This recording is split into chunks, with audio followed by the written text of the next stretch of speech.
Welcome to Discover Indie Film. I'm Jeff Howard, and I've got Nevada Gray with me. Hey, Nevada. Hey, how are you? Good. Good to see you. Good to see you. Should I joke that this is a long time coming? Sure. Yes, I deserve it. No, it's not a deserve. What it is, well, first you're here. Yes. Because, wow, should I name all the hats you wore? We at Sherman Oaks Film Festival in December of 2024, we had the film ROOMIES as a TV series / pilot, and you took home for ROOMIES the Grand Jury Award for Best Series Episode Pilot. Yay. There you go. Yes. And when I say it's yours, I believe you're co-writer, director, co-producer, and lead performer. That's correct. So it is, you know, it's funny because I am kind of against a blank by, but I mean, in this case, you could have said like a film by Nevada Gray. I mean, your authorship is all over this one.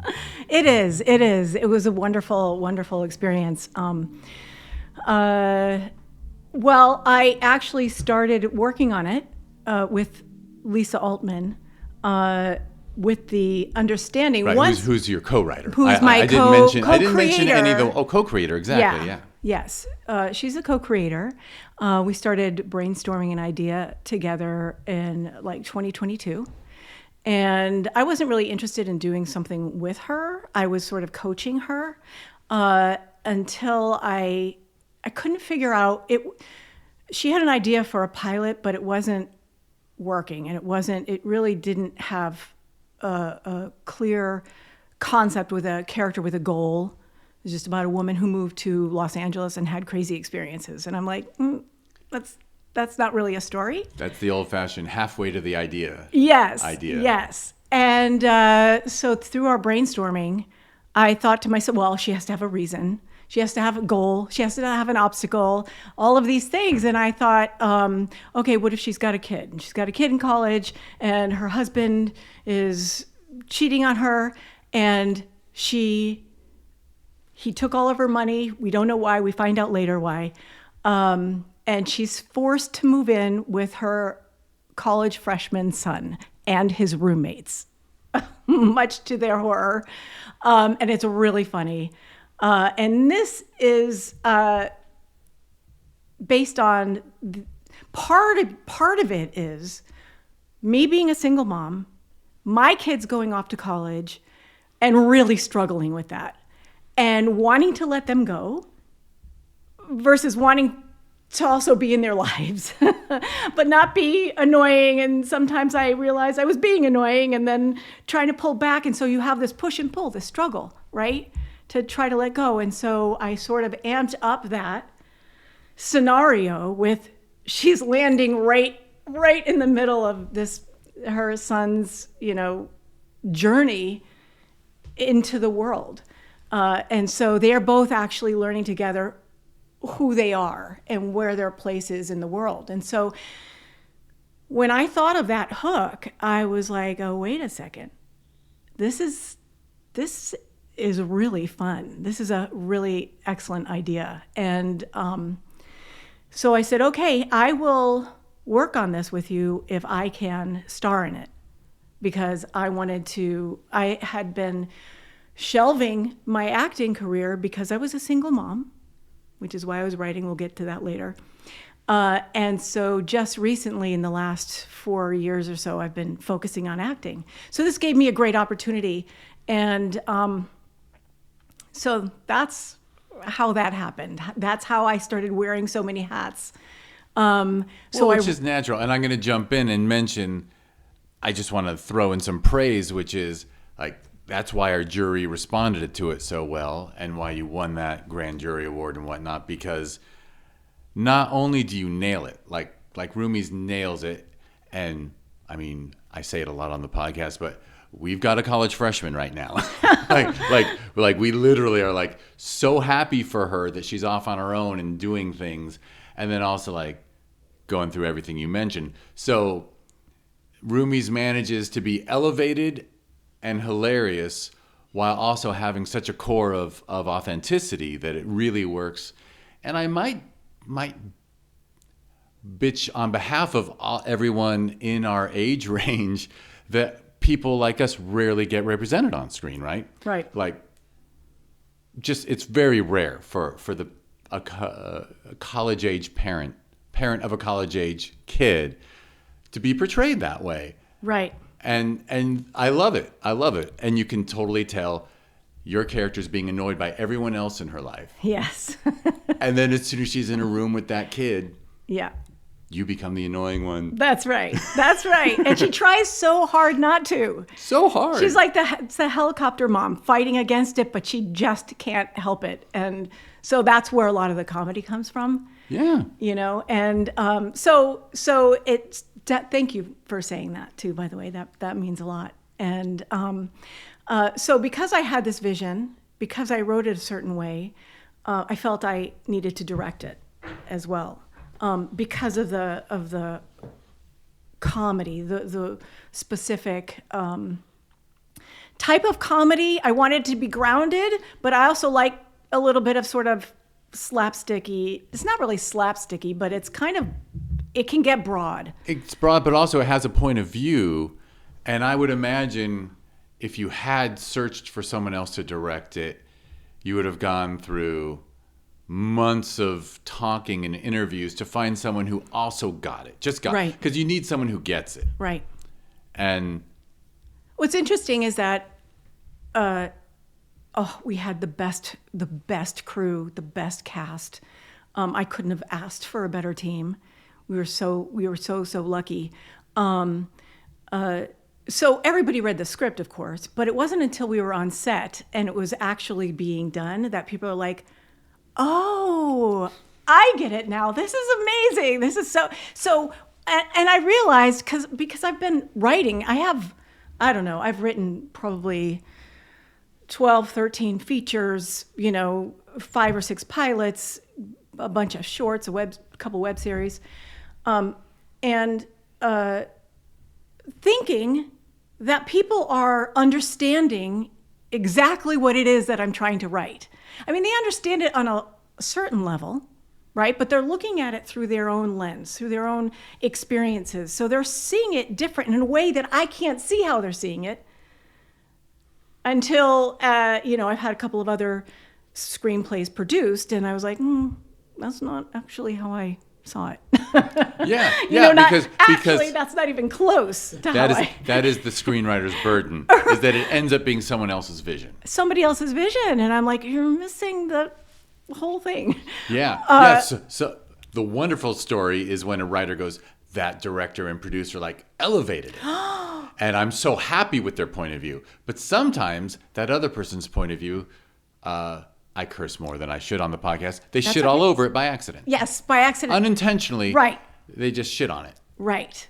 When I was in the theater, and I've written 3 stage plays as well, that's actually how I started writing. And I had that experience with amazing, I was in my 20s, and we had these fabulous actors in this, in one particular project, this incredible director, and I was floored. I was in awe. I was they took my breath away.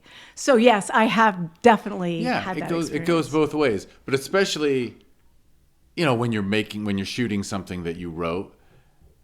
In this case, hopefully it wasn't too stressful to be on screen and directing, because, with the exception of a few of the college boy scenes, you're on screen all the time. Yes. All the time. So even though that can be stressful, you knew it belonged in your hands. You knew you would do it justice. I actually didn't find that to be stressful. That wasn't at all what was stressful about making Roomies. And that's probably because I, in the pre-production weeks coming up to the start of the shoot, I just drove all over LA and had rehearsals with everybody. A couple of people came from out of town, so I couldn't do that with them. We actually had one person, Kyler Kaufman, who played Leo, Zoom in for his roommate stuff or whatever. So that was, although he flew in, and so a couple of days before we were able to have a rehearsal, but that's key. That is key. So I was able to block it roughly with them. We were able to talk and connect, and Just rehearse. Because that's who played your son? Yes. Yeah, so that mother-son relationship. Maybe it was good that you didn't get to rehearse. Yes. To keep the awkwardness. Yeah, definitely. Yeah, he was wonderful. And by the way, that's another thing I love is that, sometimes I criticize the studio system a little, so I'm going to just do it right now and say, if it had come up through the studio system, they would have made sure that the son in college was the cool college guy. And you let your son be a nerd.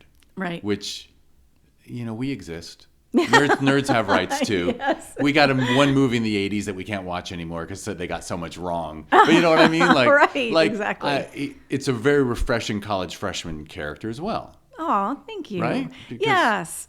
I wanted him to be struggling with something that would directly be interfered with by the mom, which is him finding his confidence, right? Because there's nothing worse than you're trying to be accepted and cooler, and then here's your mom showing up. Horrifying. And yet at the same time, he loves her. Yes. So he's got that struggle too. It's not just, they're both in that middle push-pull area, right? I love you, Mom, but no, please don't. And what's coming, what comes after the pilot, clearly there's a lot of fertile ground because now I think boys his age will get protective of Mom. Yes. And Mom has just had her world blow up. Yes. So 100%. Taking her in is going to be also an act of kindness and love. So right. And he's still embarrassed and horrified, but the other roommates sort of end up getting sucked into her little schemes and stuff, right? And it's funny because it's kind of like a Schitt's Creek meets The New Girl. So they kind of some of them embrace her, you know what I mean? And they help her. The second episode has to do with them sort of coming to her rescue as she tries to, she has an interview or a first day of a job since she's been in college. Yeah. And this is while they're losing everything. So see, the husband, soon to be ex-husband, has left the country because he's been involved in some criminal activity, and the feds have shut down all of their accounts. She's got no money. Okay. Because, we just thought he was vindictive. We thought he was, yes. Yeah. But it's actually, he's not just, okay. There's more to it, of course. There's more to it. You're going to find out what happened. And then so there are multiple levels, multiple storylines, which, fertile ground for lots of comedy. There's the soil has been, there's things planted in the soil. Okay. Yeah. Bad metaphor. Yes. But no, it's not. And it's not available for people to watch. It's not online not yet. And it's very normal for pilots, right? Because when you make a pilot, right, and you're shopping it around, so sorry everybody, you can't watch it right away, right? But if you go to Nevada's YouTube, they can watch the trailer. The trailer, yes. Excellent. So we'll have a link to that, and people can see how cute it is. And I was going to say before, because now it's time to jump to your personal history, because that's what the podcast is even more about. Mm-hmm. But I was also going to add that I do think your performance is what carries the whole film. Aww, the whole thing. Thank you. Yeah, I think just because you're delightful. And you're one of those people. And then when we were emailing in advance of the festival, I was probably being even more friendly in my emails because your character is the kind of person that I think most people look at and go, yeah, I'd be friends with that person. Aw, right? Oh my gosh, thank you. So there we go. Thank you so much. So your on-screen charisma is what I think makes Roomies a higher level than many other pilots we get. Oh, thank you. That means a lot. Thank you, Jeff. It should mean a lot because I watch a lot of crap. Yeah. Between the two festivals, I see, 1,600 indie films a year. Wow. Yeah. Well, I see the beginning of all of them. Right. Exactly. So that said, here I named all the hats you wore for Roomies, but so my understanding is you caught the creative bug early. I did. So I was super, super, super, super shy when I was little, painfully so. And my mom, to try to get me out of that, put me in dance class. And I took to it like a duck to water. I loved it. It was my little world where I excelled at something, and it was like my saving grace. And so when I was younger, my mom would be watching old movies like musicals with like Gene Kelly and Fred Astaire and Ginger Rogers and Debbie Reynolds and all those, and I would just light up going, that's what I want to do. That is it, you know? So like the example you were giving me about the woman who, as a young girl, would... Right. Before we started recording, I mentioned, a young performer who performed for all her neighbors. I wish I remembered which actor that was. I think it might have been Olivia Holler. But anyway, go on. Okay. Ooh, why did I do that? Anyway, I hope I'm right. Probably. You have a really good memory.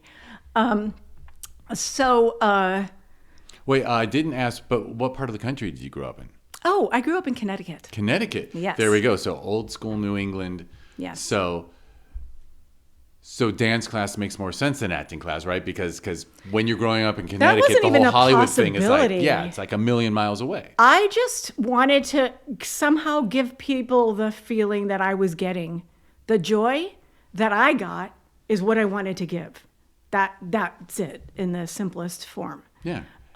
So I would, my best friend since third grade, poor Sue, we had a wall that was big mirror in our living room, tiles. And 70s, or yeah, maybe 70s, 80s, whatever. But I yeah. remember the whole Exactly. walls. We had a wall in this house that we had to pull the mirrors off of. Well, that was our front room and had no furniture in it practically. Yeah, it made the room look bigger. Yeah. It was my studio. Yeah. So I would, at any family gathering, any party my parents had, my best friend, I would call her up all the time to have her come over and watch my new dance.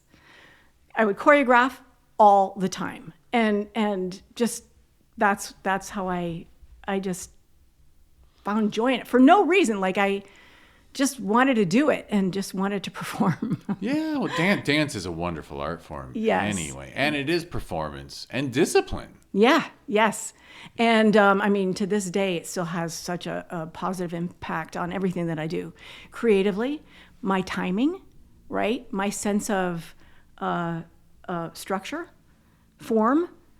There's just, it just is involved, I believe, in everything that I do. And also, so I wanted to be a Broadway dancer, but my parents made me take something practical. So I was in pre-med. And then about 3 years in... Wait, so that means college. So were you like in the school plays and everything? I wasn't. No, because you weren't. Okay, so while I could dance in front of people, I could not speak. Okay, so it was dance only for a long time. Heaven help me if I had an oral presentation to give, because it would be painful. Like junior, senior year, I would be... So the shyness stayed. The shyness stayed in my life, except for if I were on stage. Dancing. But not speaking on stage. No. All right, I had to delineate because that is, but that makes sense because, but go on. Yeah. So, yes. So I'd be up giving an oral presentation or whatever, with my voice shaking and stuff, and people are just like, "Can you please just sit down?" That's very, very. They just were like, it was painful. I'm telling you. Right. So there was dance recitals and stuff at dance studios and things, or even like the high school senior talent show. I was like a majorette. I was a gymnast. So I would choreograph dances and do in front of the whole school. Right. But I couldn't. That was your voice. Dance was your voice then. Yes. And then you went pre-med because why not? I love sciences. Being a doctor. Oh, I loved excellent. it. I loved it. I did well. But then my parents got divorced and we couldn't afford college anymore. And I said, well, I am going to go after my dream then. And I went right past New York for some reason and went to LA. That's interesting, especially with the dance. I know. LA has a decent dance scene, but nothing like New York. Right. And at the time I came, it wasn't even that Yeah, big. it was weak. It was weak. And it still is, even though I try to defend it. Yeah. Yes. But when I got here, I realized I had no idea. I was 20 years old, had no idea what to do. Like, how do you even do this thing?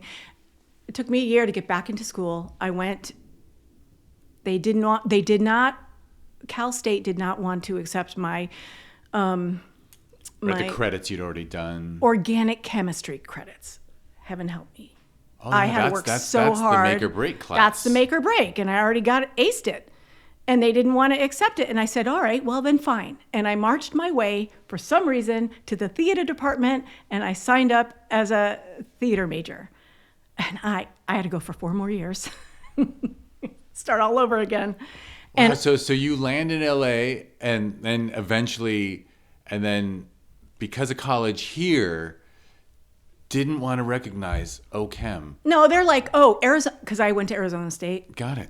I went to a bunch of universities. But Arizona State they said, Oh, well, Arizona State was the one that rejected the organic chemistry. No. Oh, that's I where took it came from. That's where I came from. Oh, A great got school. Worked really hard for that credit amongst all the other ones.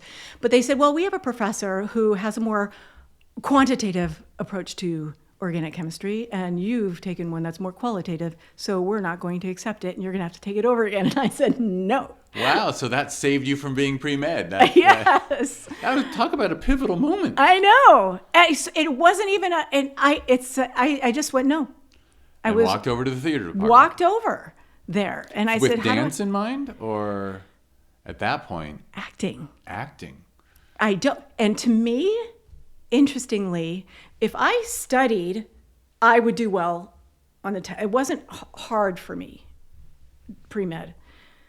Acting? Oh, I was confronted with the whole speaking in front of people stuff. It scared the daylights out of me. It scared. Yeah, so had you thought about acting? Had you done any auditions or anything? Or I did dance auditions and stuff like that, but I auditions. think I was just in the world. But you just hadn't actually tried acting until that program. Correct. Until college. Correct. Wow. Yes.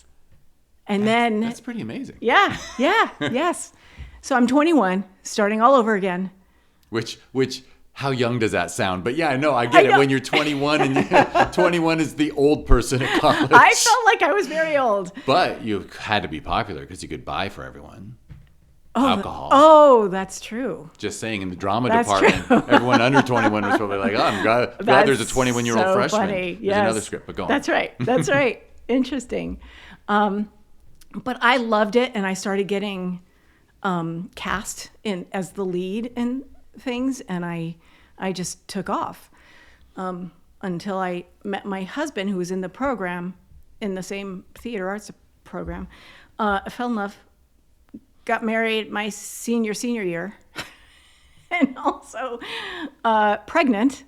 So I was in my final year doing a play, having a child, and then so I had this all the stuff that gets in the way of an acting career. Promising career, right? Because I was they had the Kennedy Center, a competition for actors, college student actors all over the country, and I kept getting nominated for this thing, but I couldn't do it because now I'm in a different situation with a child. And then so fine, but got quickly divorced after my second child and became a single mom, just to cut to the chase here. Single mom, raising my kids by myself. I couldn't audition because I had 2 little ones and it was too difficult. So I ended up going back to college, got my master's degree from USC in screenwriting. Because I was like, well, what can I do creatively and also take care of my children. Right, that checks out, right? Because you were just thinking, all right, I can attend to them when needed, and then hop back on a computer and keep writing. That's right. Or write when they go to sleep. Yeah. Right? Yeah. You can write and whenever then you want. You're just sending scripts out and such instead of having to go to in-person auditions. Correct. Yes. Makes sense. And, So you still love the arts. You weren't gonna, just go. I did think, Maybe I should just be a doctor? I mean, I did plays as an actor. I did plays. I studied with the Groundlings for 2 years. Loved. I did this thing called CBS Comedy on the Lot. So I did a lot of improv, which also helped my writing. My writing helped my acting and all that. And so I kept, delving back into the world of acting. I felt, though, I had to, much to my regret now, focus on just one thing. Yeah, especially I think back then, I think people used to say, like, you've got to choose one. That's right. You'd hear that all the time. That's right. And now today, they say, don't choose anything. Be the Swiss Army knife. Right, right.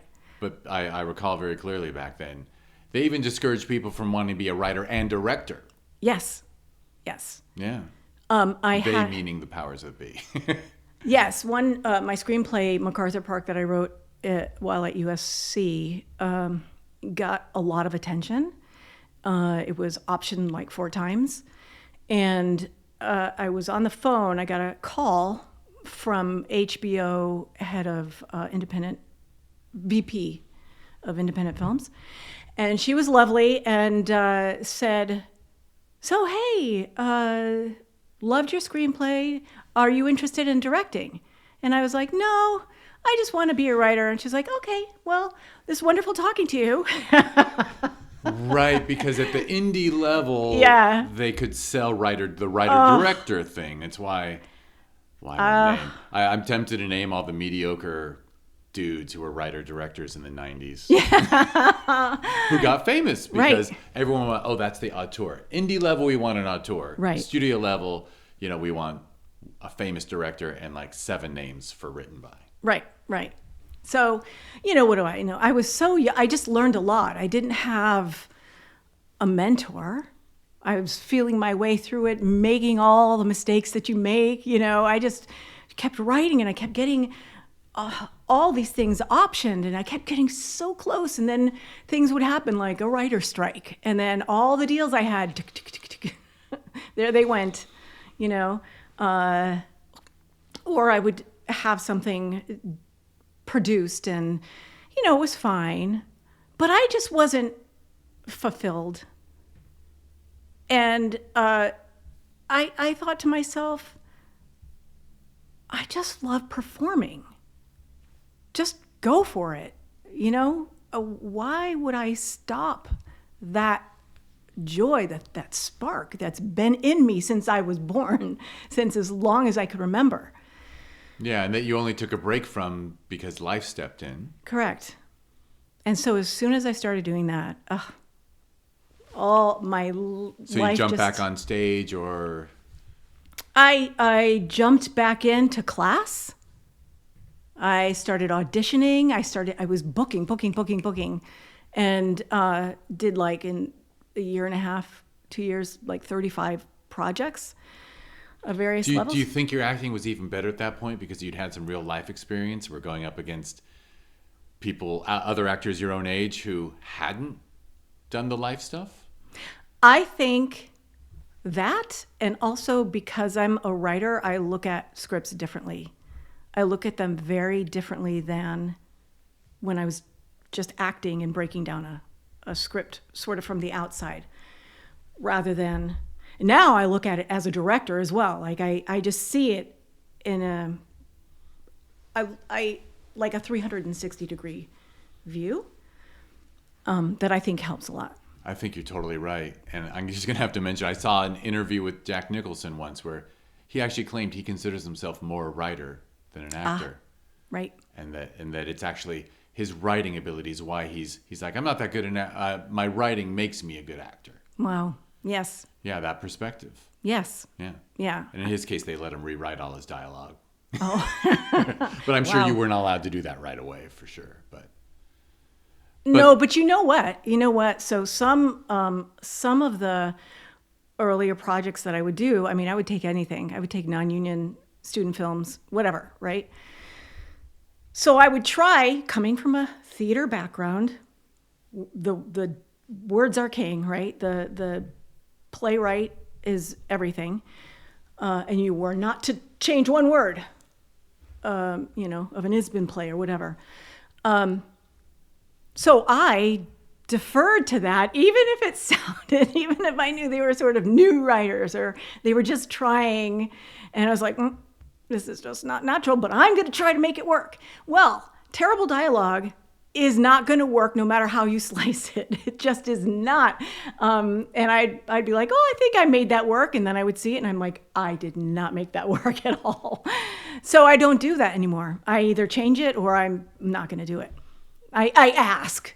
I suggest. I don't come in like a steamroller by any means. I'm very collaborative and respectful. So I don't want that to come across the wrong way.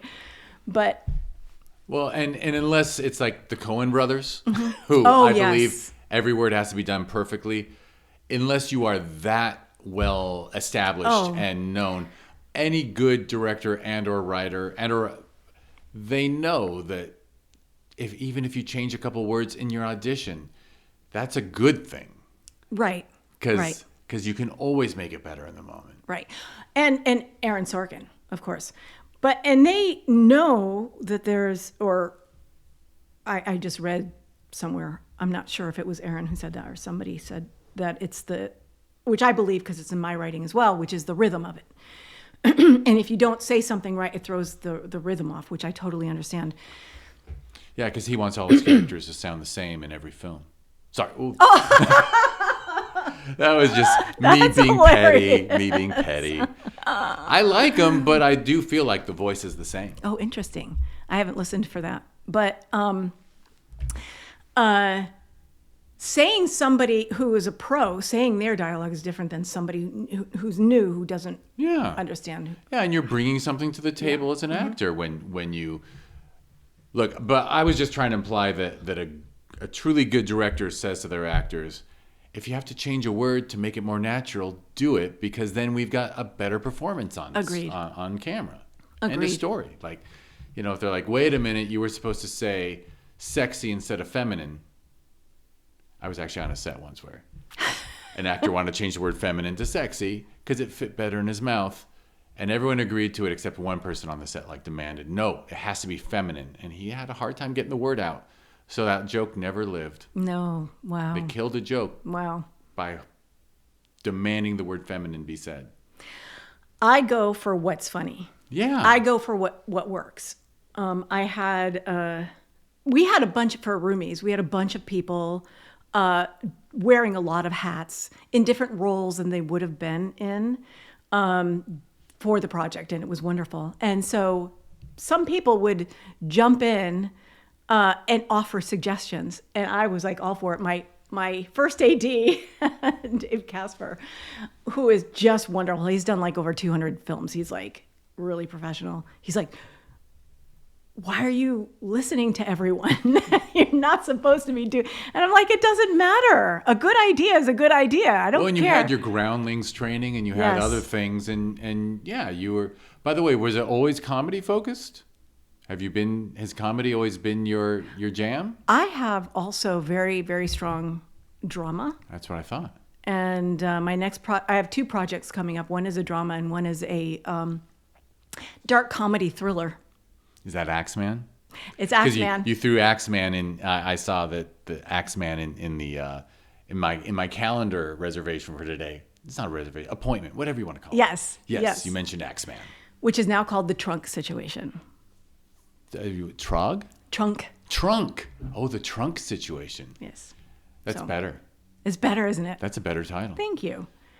And I have a title thing where watching 800 screeners per festival twice a year means that when I see by the way, Axeman's not a boring title, but when I see a title that I've seen 100 times, I'm like, if you're not a creative person with your title, are you really going to be a creative person with your work? Right. Like your title is probably the most important thing you've written. Right. Yes. And I always throw shade at all the people who call their short film rideshare. Oh, no. Because why don't you hop into IMDb and type in rideshare and see that rideshare 117 was shot last week. Like, it's ridiculous. Yes, exactly. Oh, I do IMDb searches for sure. Yeah, you right, because you don't want your film to be the 13th. Correct. You want it to be the only one. Correct. And I think if it's a dark comedy thriller, and you're looking at all of these titles, and then you see something called the trunk situation. Already, I'm imagining what's in the trunk. Correct. It is a title that intrigues. Yes. Yeah. Exactly. So, also, I pitched it to a few people preliminarily, and Axeman got the. It sounded like a B slasher movie. Is what they're like. It sounds like this and this, and I looked up the films they were referencing, and I was like, oh, that's a total B or even C slasher, and this is not that at all. And I said, I have to change this title immediately, and it's been a title hunt, and I'm landing on that. And now I pitch the same thing, and people are like, oh my God, that sounds amazing. Isn't it funny? Yeah. Yeah. So funny. Yeah. All right. Well, so we got on Axeman because I asked about if you were always, but it still seems like you do have. I bet when you write a serious drama, by the way, all good drama has funny moments and all good comedy has dramatic moments. Yes. So it's not all or nothing.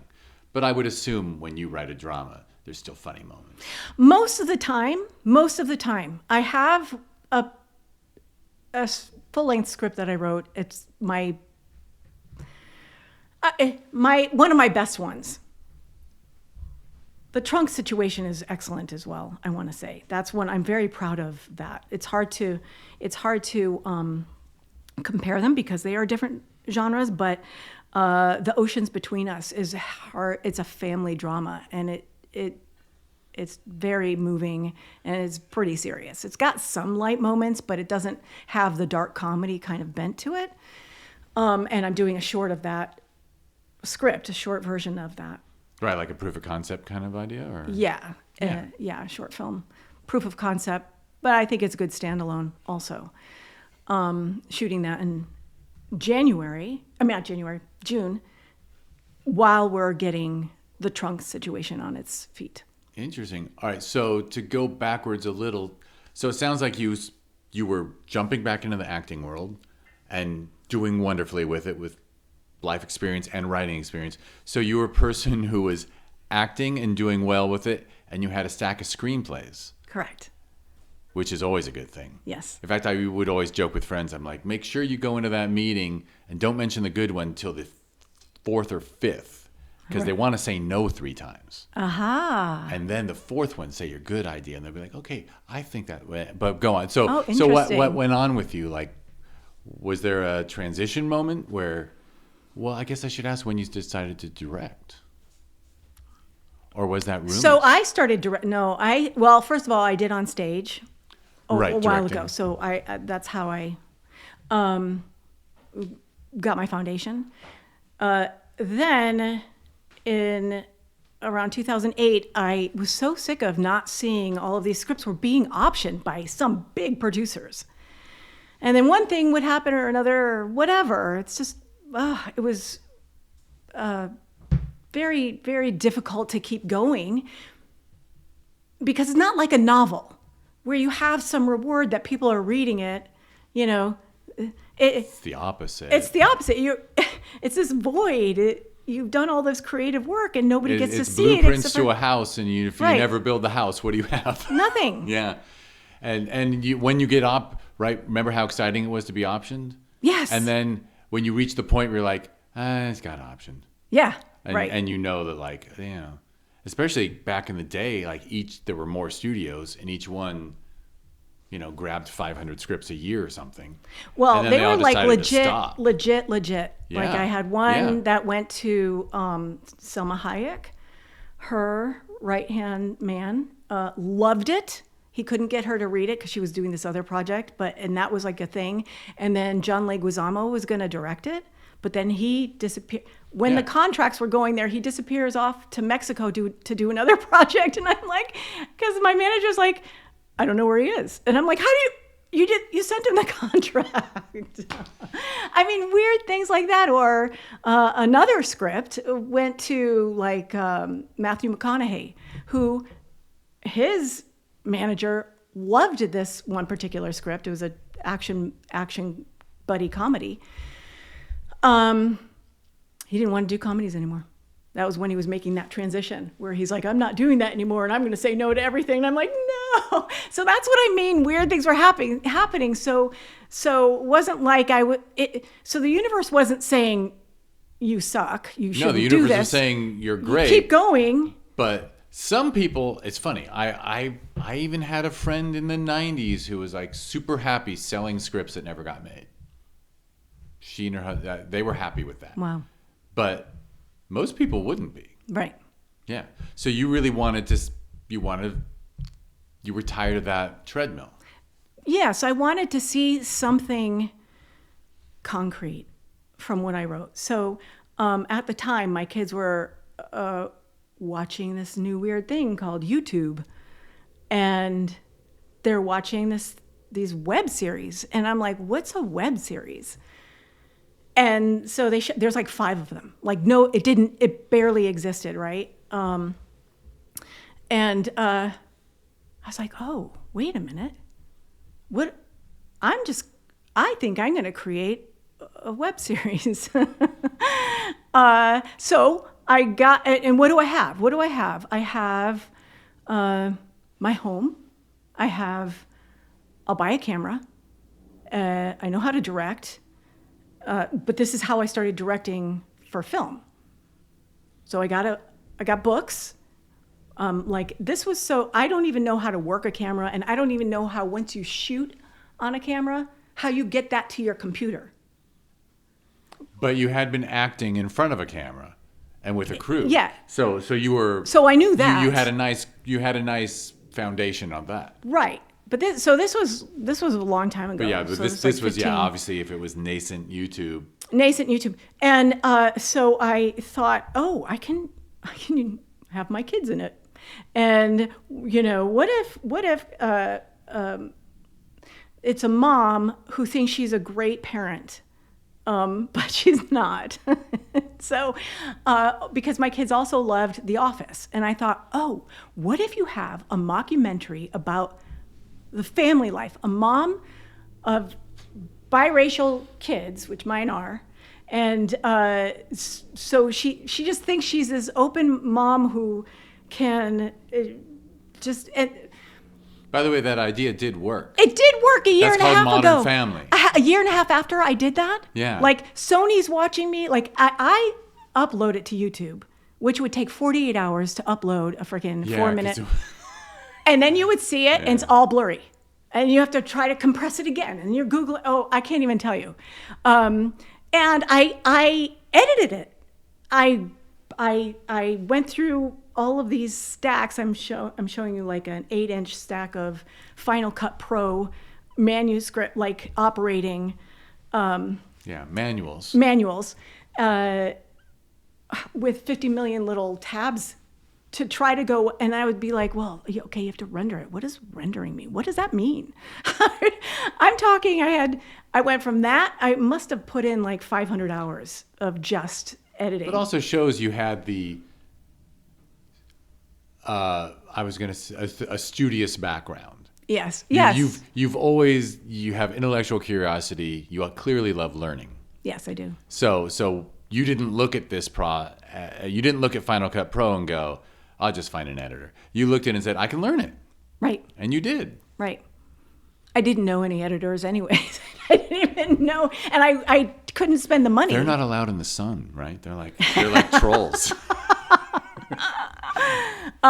So I had a lot of fun doing it. It was very promising. It was very raw, like very sort of, it's passable. If you look at them, the stories hold up. They're these little tiny episodes, and they're funny. If amateur, fine. fine. I'm learning on it.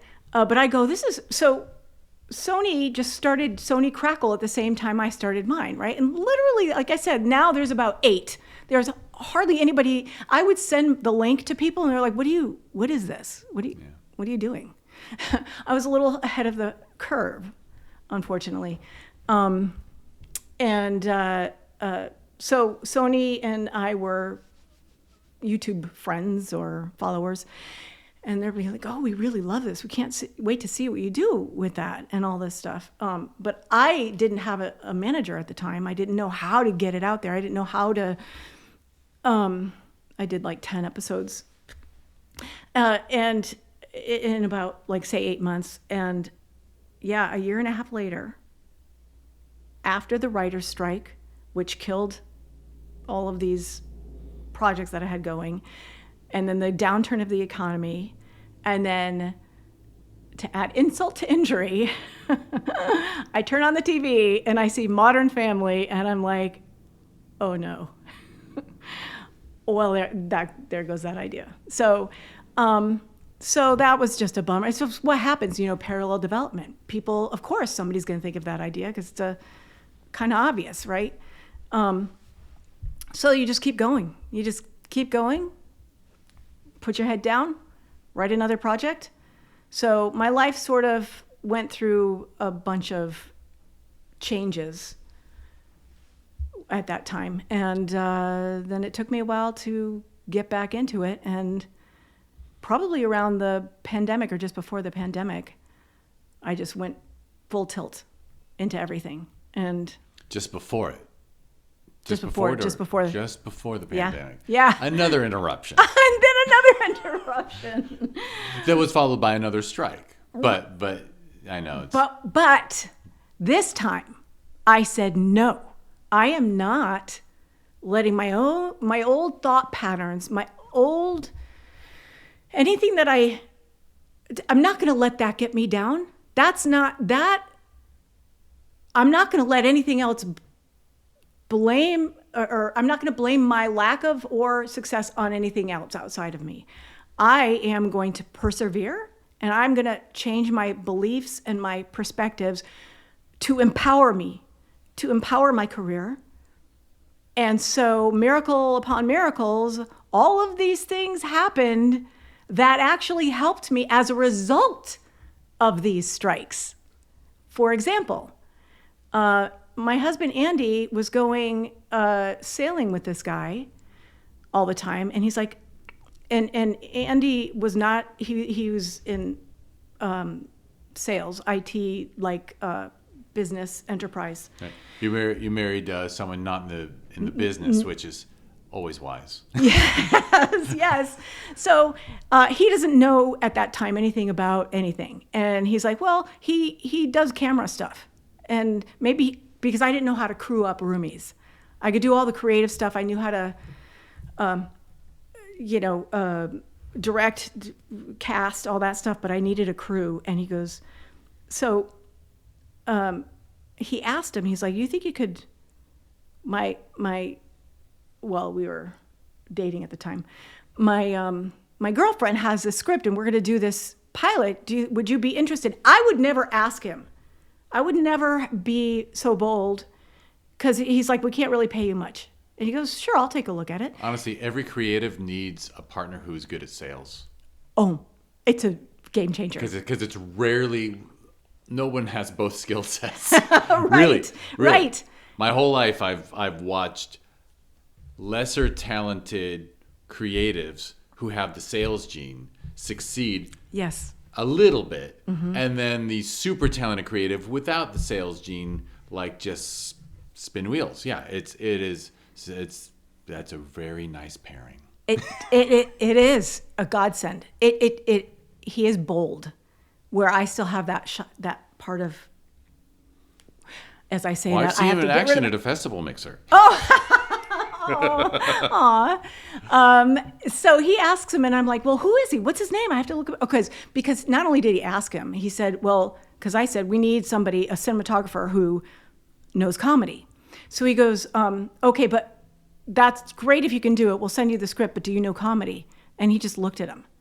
And we didn't know what that meant. So we look him up, and I'm like, Andy, he works on Curb Your Enthusiasm. He's done Shameless, House of Cards.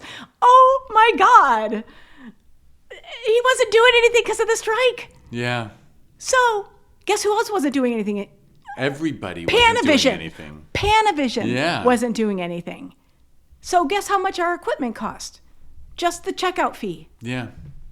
Was sitting there. Panavision's actually always been kind to indies anyway. They're wonderful. They are wonderful to indie because they know if they're good to you, if you make back. it, you'll come back. You'll be loyal. Yes. And but that's so great. And obviously they had a bunch of stuff gathering dust. And so because that was the head of it was Rick's friend. And then Rick got a bunch of people from HBO to who wanted the promise was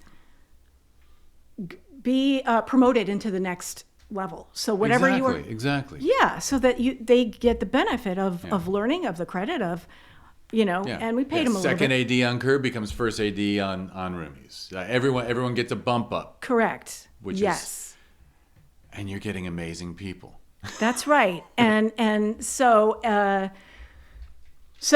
we were fortunate. So I'm learning to not buy into that outward stuff and just keep going, and prop myself up and those around me and let's go, So it's very different now.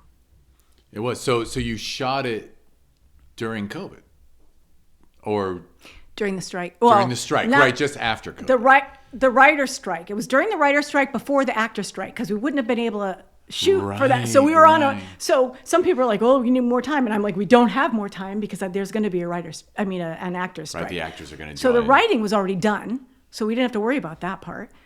It was the actors that we had to worry about. So we got about to joke that you could have made all 20 actors because it's a big cast. Yeah, it is. I don't know how many speaking parts there were. I'm just guessing 20, but all 20 could have been given producer credit, and then right, and then they could act in it. Yes. But yeah, you didn't want to cross the line yourself, I'm sure. Oh no, not at all. So so it was a union. You did the. SAG is also Screen Actors Guild is good. Awesome. I definitely wanted SAG actors. It's decent with indies for sure. Yeah, they were wonderful, and so the next projects, of course, we will be doing SAG as well. Right, so you got it in that wonderful window during the writers' strike, before the actors struck, and that's when you shot. Correct. Nice. Yeah, so this time it was a blessing as opposed to just like sitting at home being like, well, everything I was working on just zapped. Instead, what you were working on happened. Because of it. And obviously better than it could have been had none of that stuff happened. Right.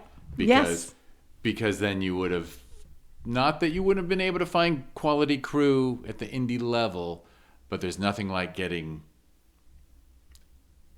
professionals with free time. I'm telling you, we were so lucky. They were just amazing. It was every day on set. Some people are like, oh, it could be drudgery or whatever. Just a joy. So much fun. We finished under, again, Dave Casper. He had us early every day. And I bet it was kind of familiar to them because I like Roomies, there's a lot of stuff of just like you on the street or this or that. And like they're used, that's how a lot of those shows are made, right? Like Shameless and Curb are actually like very free-flowing. Free-flowing, yeah. And Rick Griffith, they're just like, let's put two people on the sidewalk and shoot. Yeah. He's genius. And so some of the most beautiful shots from that, 2:00 in the morning down in Santa Monica with the lights and stuff. It just had one person with the lights, Rick, I'm blanking on the camera. Ben, and Andy. That's it. Getting all our shots sort of just, and they were beautiful. He's just got this amazing eye. So, So I would be editing and I'd be like, cause I'm in front of the camera, so I'm not seeing everything.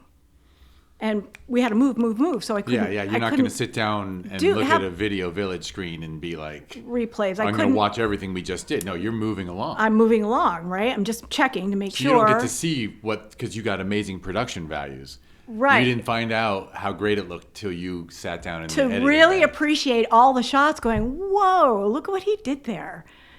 So in some cases, like he just made the shot funny, just the way he moved the camera and caught somebody at the exact right minute, a look or something like that. So. Including Andy's look. Husband Andy might be hanging out with us in the room without a mic. That's all right. I'm not throwing, but a genuinely memorable cameo. That's right. It's hilarious. Yeah. And Andy's like, because he had to step in, somebody else was going to do it, and they couldn't. He's like, well, what do I do? How do I act? And I said, don't.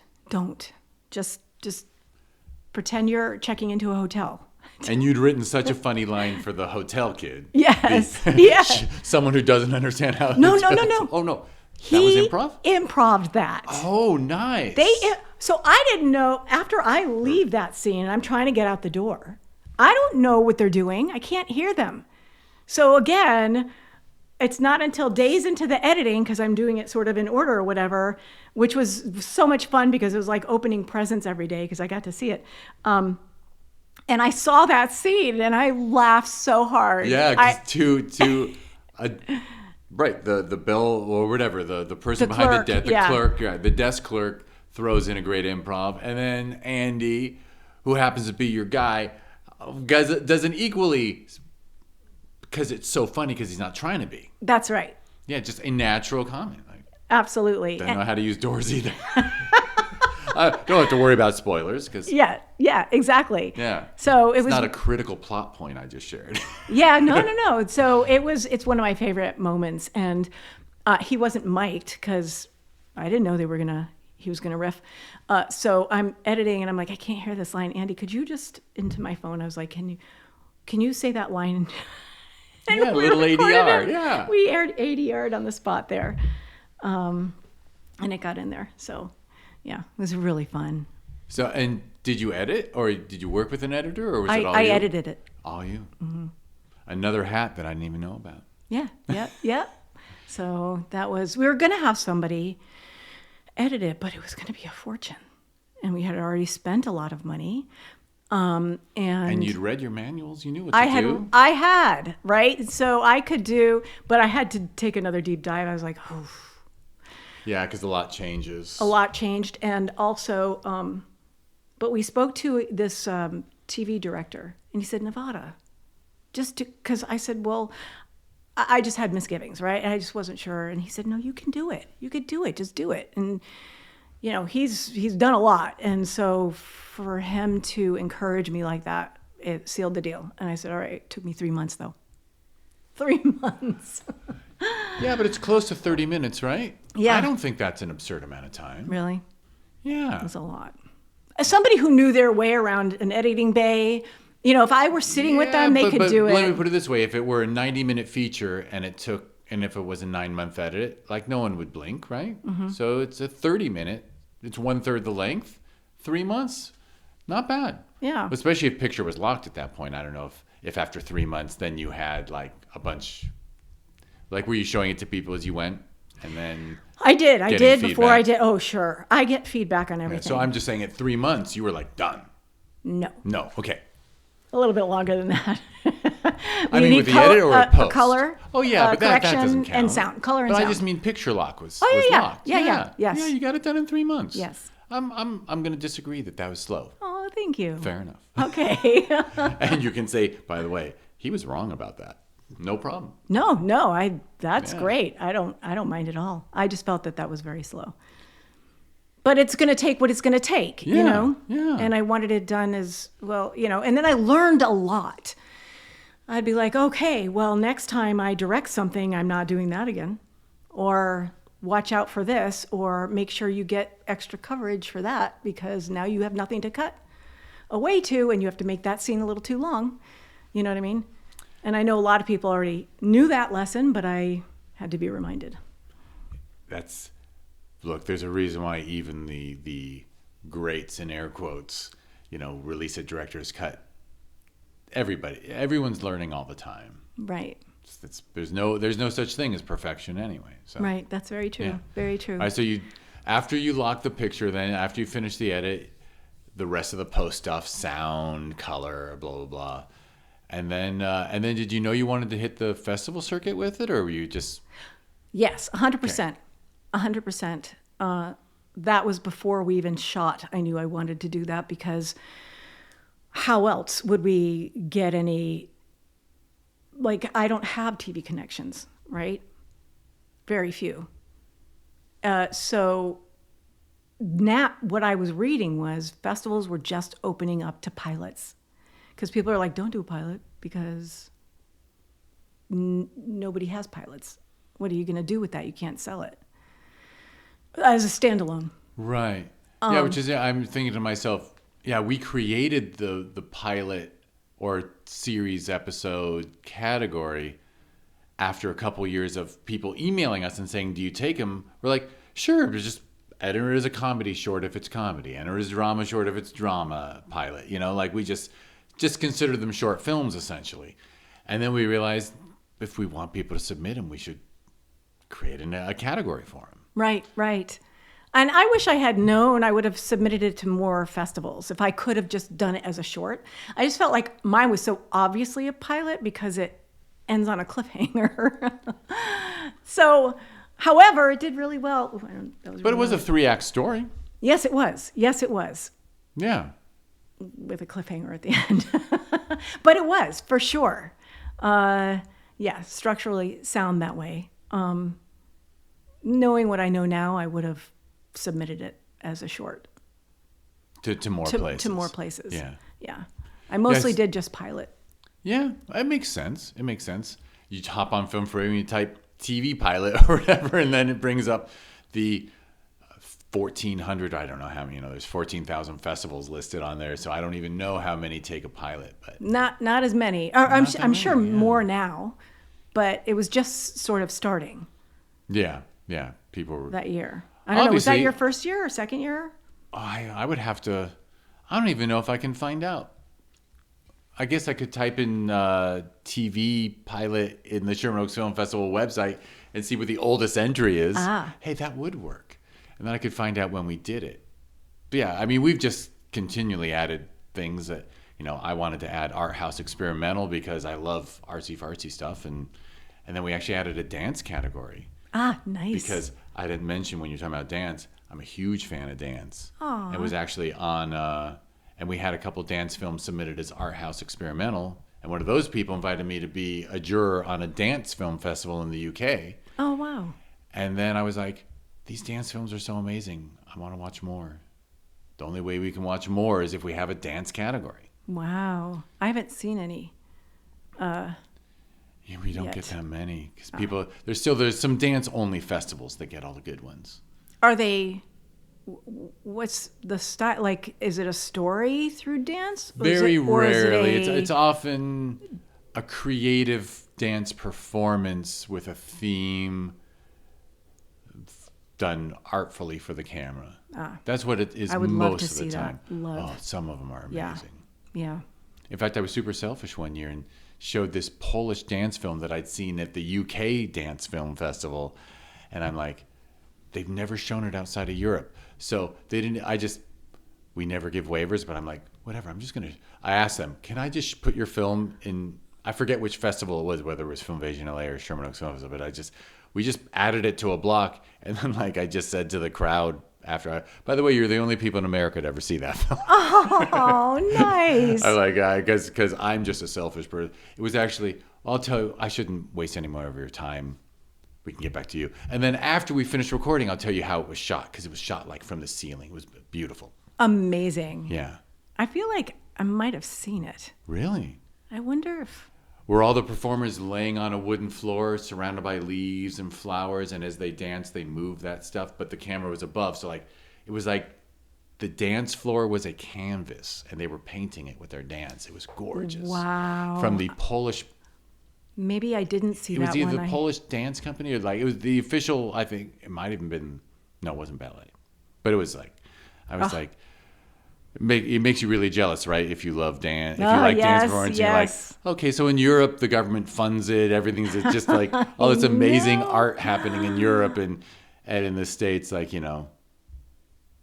how many professional dancers make a living at it? Right. Like, unless they're in a Broadway show, which is the dance is secondary. Yes, and it's short-lived, pretty much. Yeah. But that sounds beautiful. I would absolutely love to see it. Yeah. Well, you'll see it. I'll send you a link. Okay. All right. So Roomies does its festival run, and now you're.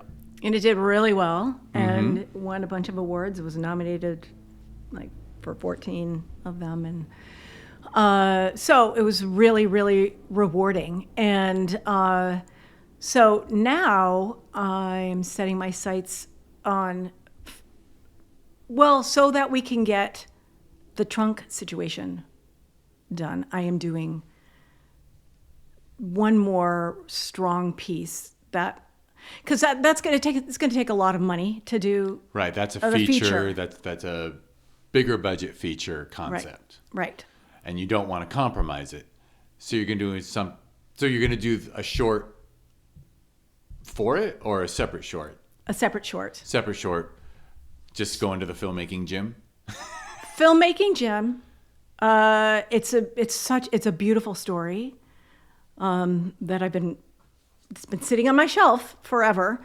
So I want to direct that. I'm also going to be in it, but not the lead, and to improve my directing resume. Mm-hmm. Yeah. Because I'm looking at the trunk situation. Right, and you want to you're creating your best case. Yes.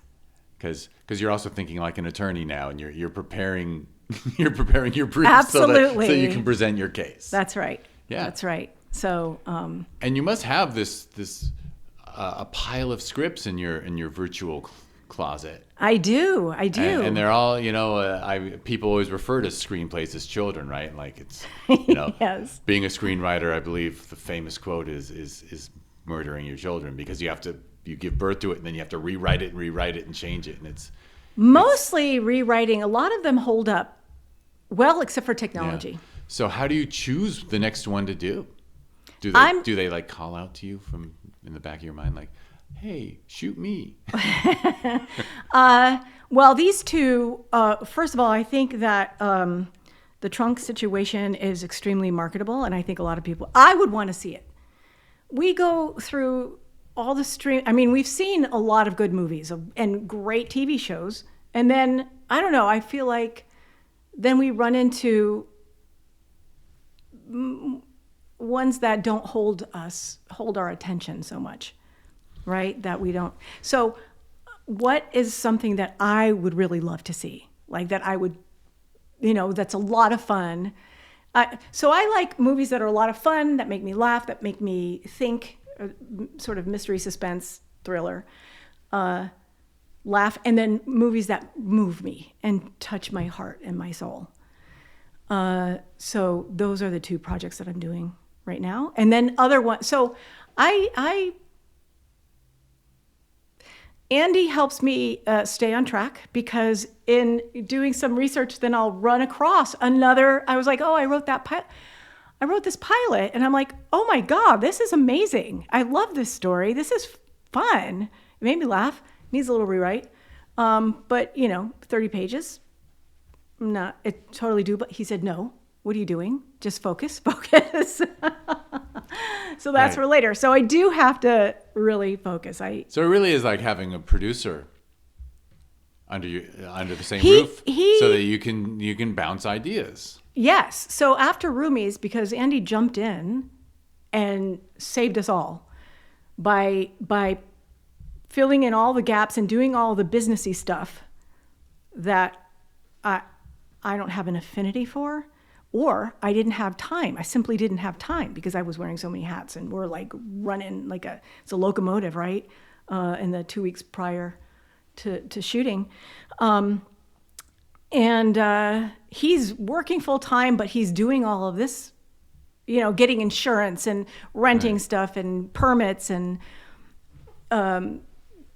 all these things. Anyways, so, and then he was very involved, came to set all day. Just, it was a big, huge, like going to film school for him.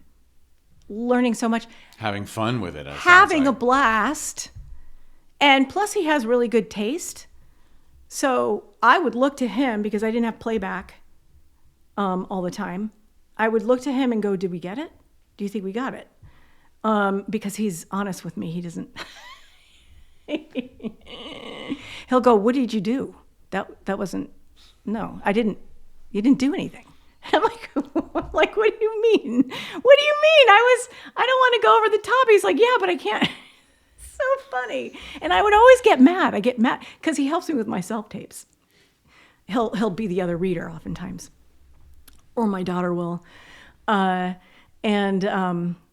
He just has this knack for, if he looks at something I did, like a self-tape, sometimes he'll tear up. And I get that, I book it. Or once he came home and I said, I just submitted my self-tape. You want to see it? I show it to him and he's like, and then he goes, it's okay. And I went, what do you mean it's okay? I thought it was really, and then I wouldn't book it. So it's so weird, the Andy meter. Right. But it benefits, collaboration benefits everyone. It does. For years I was involved in a screenplay competition, and I inevitably the best screenplays often had two names on them, like writing partners, because it really, really helps. Yes. There's nothing better than having a partner who you trust and has taste and is honest. That's right. Yeah.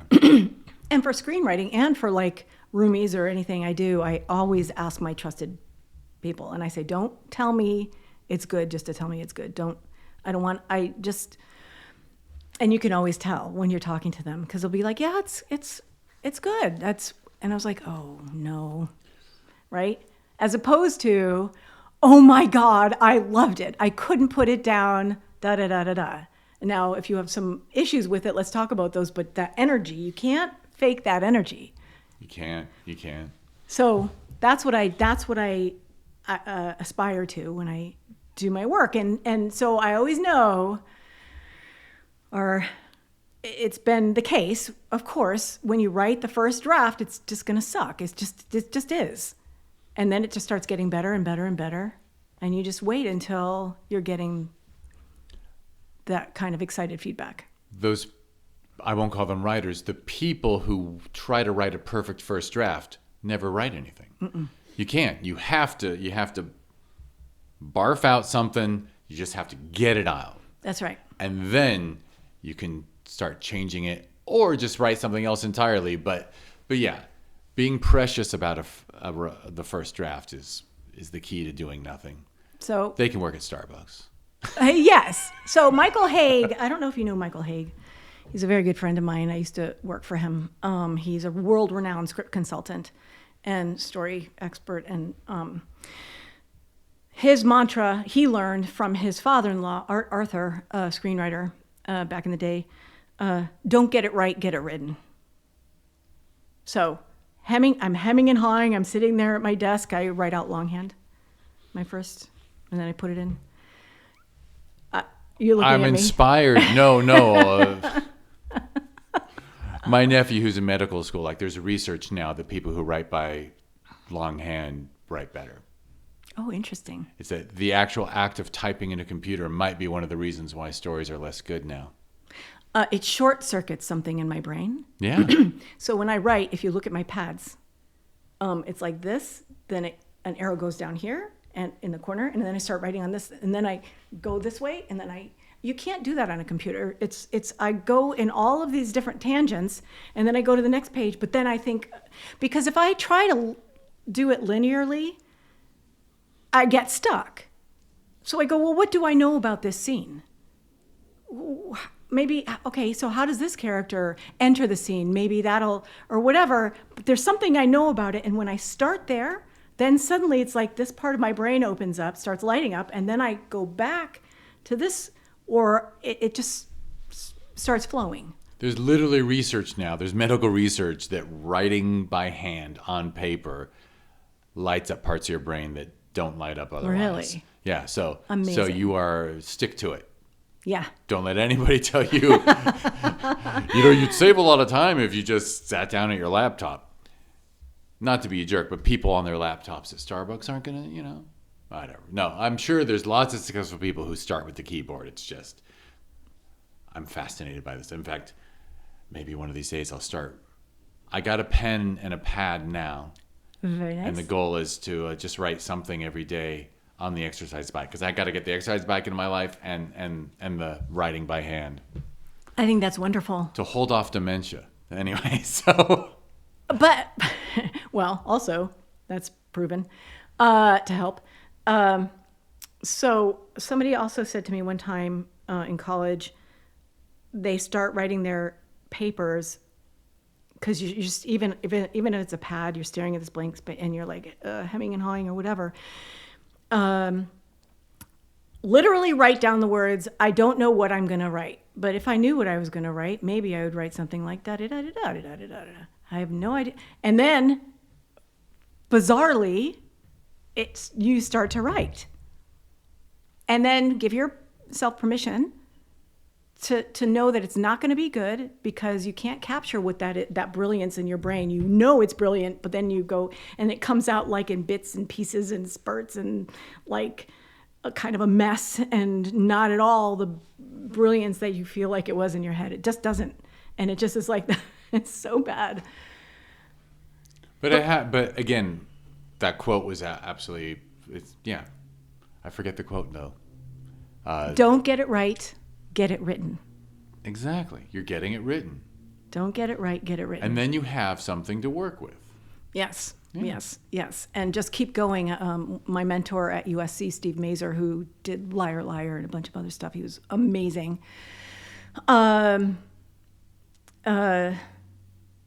He would say, just keep going. Don't stop and keep working on those first 10 pages. Just let it go and keep going, because you're going to go back. Another inspiration, too, was F. Scott Fitzgerald, who wrote The Great Gatsby. Somebody was saying, if you read early versions of that, it's just average. It's not until he gets into the rewrites and that's where you can't do all of that fixing and changing and adding and all of that until you have something down in the first place, until you have something to fix, to work with, and then it gives your brain space to create and refine, elevate. It's wonderful. I love that. It's painful trying to come up with the first draft. It's painful, but it's fun to rewrite. Absolutely.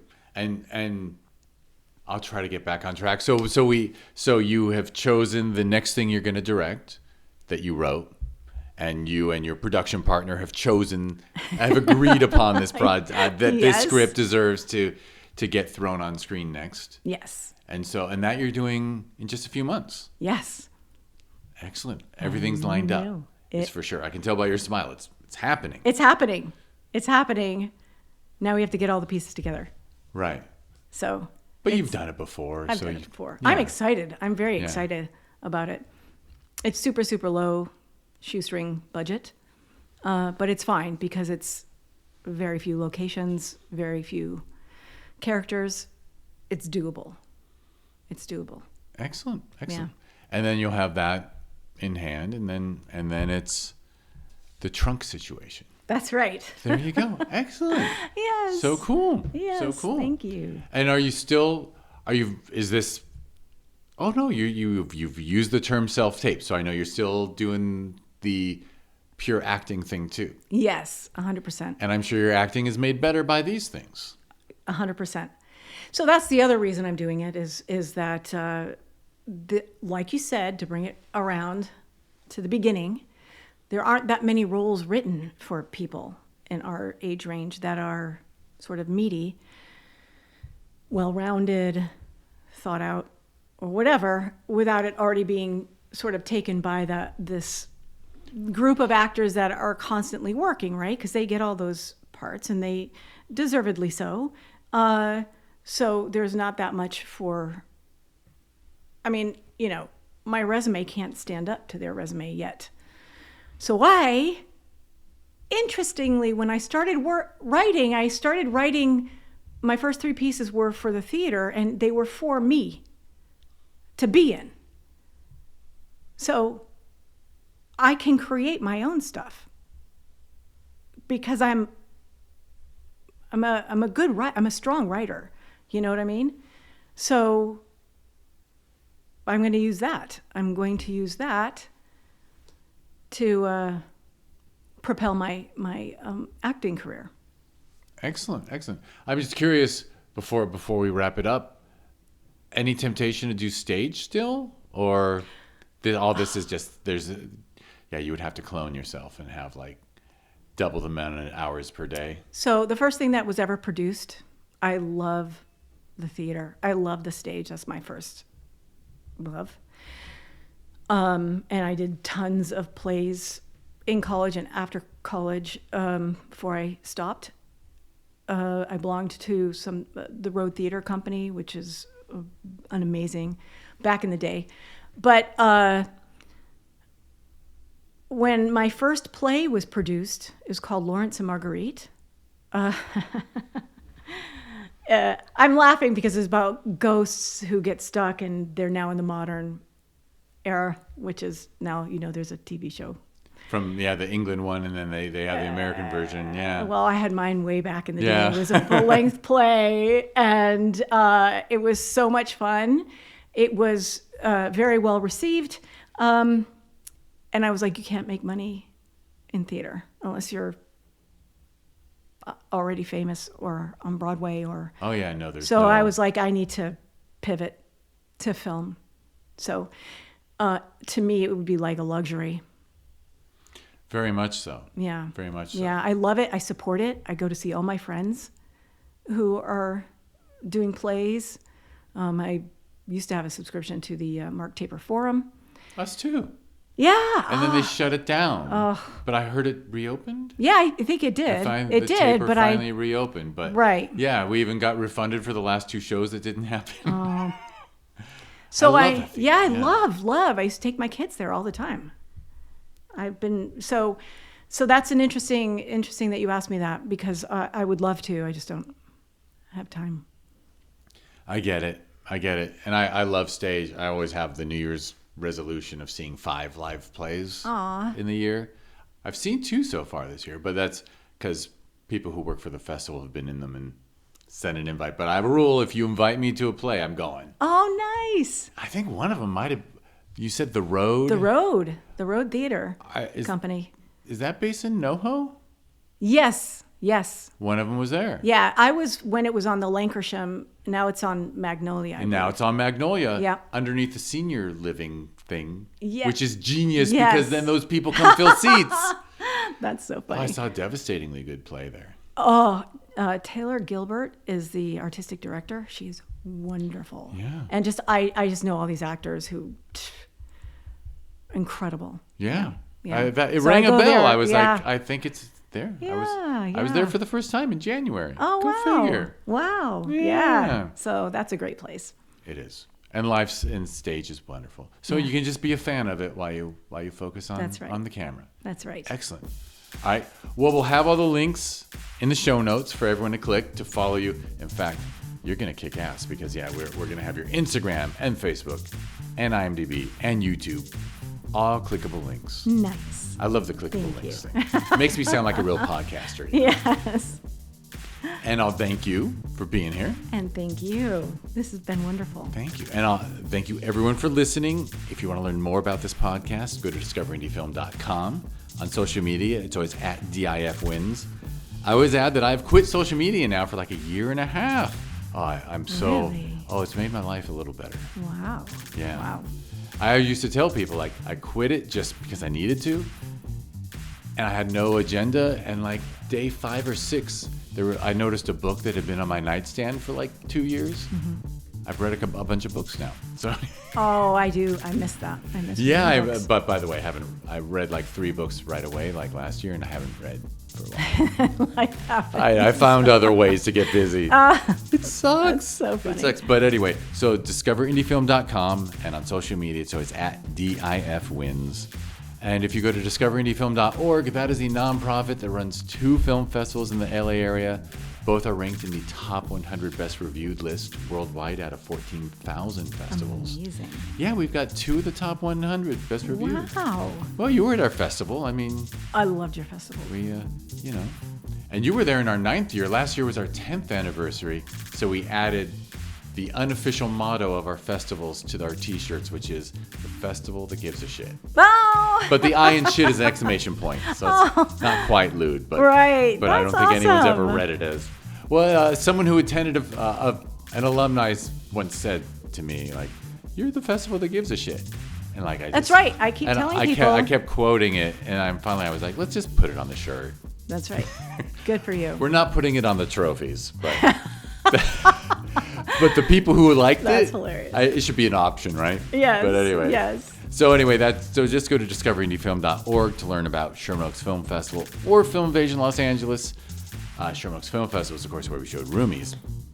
And I have to mention that we did give birth to a 3rd festival this year. In 2026, we launched Film Invasion Lima in Peru because a wonderful team down in Peru stepped up to the plate. Lots of people had always approached us about doing a film invasion in their town, because actually one of the ideas was to have film invasion in other towns, and no one wants to do the work. Ugh. And they just assume, hey, I got a friend with a theater here. You want to do film invasion in my town? I'm like, oh yeah, here's what you got to do. And they're like, oh, that's a lot of work. well, yes. But Chevy and Pilar in Lima are wonderful. Aww. And they did a great job. And it made me so happy because people who went there said, this was the best festival I've been to in South America. Yeah. Wow. They, well, I'll tell you the story another time. But Okay. Instead, we should just wrap this up. All right. I always say thank you too many times, but thank you, Nevada. Thank you. And thank you, everyone, for listening.